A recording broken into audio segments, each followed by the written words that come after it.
MP study YouTube channel में आपका स्वागत है और मैं दीपक कुमार आज पीएनएसटी की सीरीज़ में एक और शानदार टॉपिक लेकर के हम आपके सामने हैं इस वीडियो में। और आज का जो वीडियो का टॉपिक है वो है लिफ्ट में गति, मोशन इन लिफ्ट। और इसमें टोटल 6 कंडीशन है। 6 कंडीशंस में से मैं आपको 6 की 6 कंडीशन यहाँ पर समझा के बताऊंगा। और इस प्रकार के क्वेश्चंस में जो इस प्रकार के टॉपिक से जो क्वेश्चन आते हैं वो आते हैं भार के, मतलब वेट के। ठीक है, इसमें आपको वेट कैलकुलेट करने के लिए पूछा जाता है और मैं आपको सारी कंडीशन बताऊंगा। सबसे पहली कंडीशन में लिफ्ट का जो त्वरण है, लिफ्ट का जो एक्सेलरेशन है ऊपर की तरफ है, जबकि ग्रेविटेशनल एक्सेलरेशन हमेशा किधर होगा, नीचे की तरफ। इस कंडीशन में जो इस व्यक्ति का जो वेट होगा वो हो जाएगा आपका W = m उसका मास और G + a। ये आपको याद रखना है कि जब कभी भी लिफ्ट ऊपर की तरफ जाती है तो लिफ्ट के त्वरण की वजह से व्यक्ति को अपना भार बढ़ा हुआ महसूस होता है, इसीलिए इसका वेट जो हो जाएगा वो हो जाएगा m ब्रैकेट के अंदर G + a।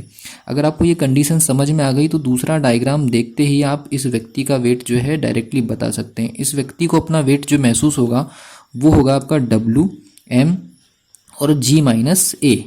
यहाँ पर कंडीशन ये है कि A की जो वैल्यू, यहाँ पर G की वैल्यू जो है वो ग्रेटर देन A है, मतलब लिफ्ट जो है ग्रेविटेशनल एक्सेलरेशन धीरे से भी धीरे धीरे गति कर रही है लेकिन वो नीचे की तरफ मूव कर रही है।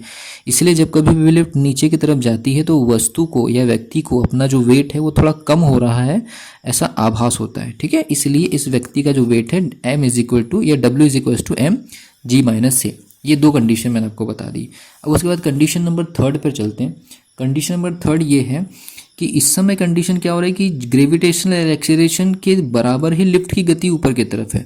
तब की कंडीशन में हमारे पास उस व्यक्ति का जो वेट हो जाएगा वो हो जाएगा m G + a। इसका मतलब ये है उस व्यक्ति का वेट हो जाएगा 2mg। क्वेश्चन ये आता है कि कब किसी व्यक्ति का वेट उसको अपना दुगना महसूस होगा, वो तब होगा जब लिफ्ट जो है ऊपर की डायरेक्शन में ग्रेविटेशनल एक्सेलरेशन से ही ऊपर की तरफ मूवमेंट करेगी। अब कंडीशन नंबर 4 में आप देखते हैं।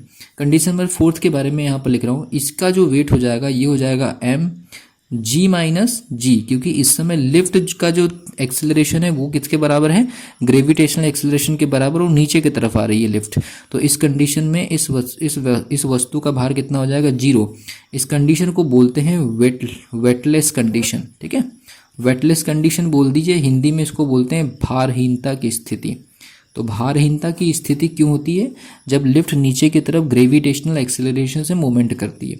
अब उसके बाद हम चलते हैं कंडीशन नंबर, हमारे पास कंडीशन नंबर जो 5th अवेलेबल है। 5th नंबर की कंडीशन देखिए। 5th नंबर की कंडीशन में क्या हो रहा है, 5th नंबर की कंडीशन में यहाँ पर जो लिफ्ट का जो एक्सेलरेशन है, और कंडीशन में लिख दे रहा हूँ A > G।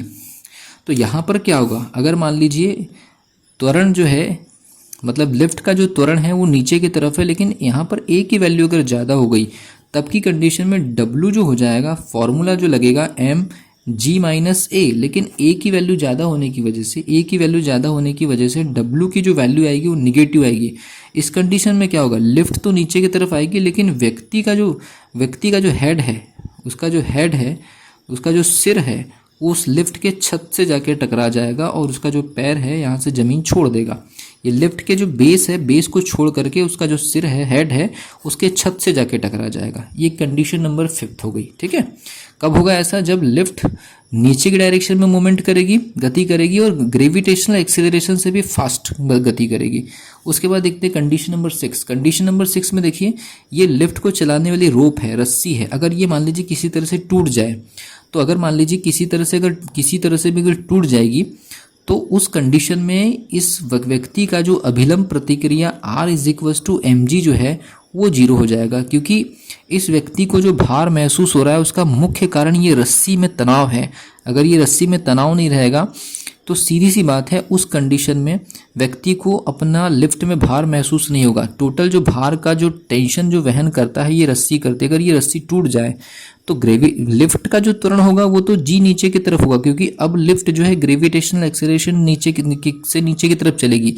लेकिन क्योंकि इस व्यक्ति का पूरी तरह से अर्थ से कांटेक्ट टूट जाएगा, क्योंकि ये रस्सी टूट चुकी है लिफ्ट से, इसलिए उस कंडीशन में भी एक और कंडीशन बनेगी, भारहीनता की स्थिति। ठीक है, तो ये लिफ्ट से टोटल 6 प्रकार के क्वेश्चंस आते हैं और ये 6 प्रकार के क्वेश्चन सीधे ही परीक्षा में पूछे जाते हैं।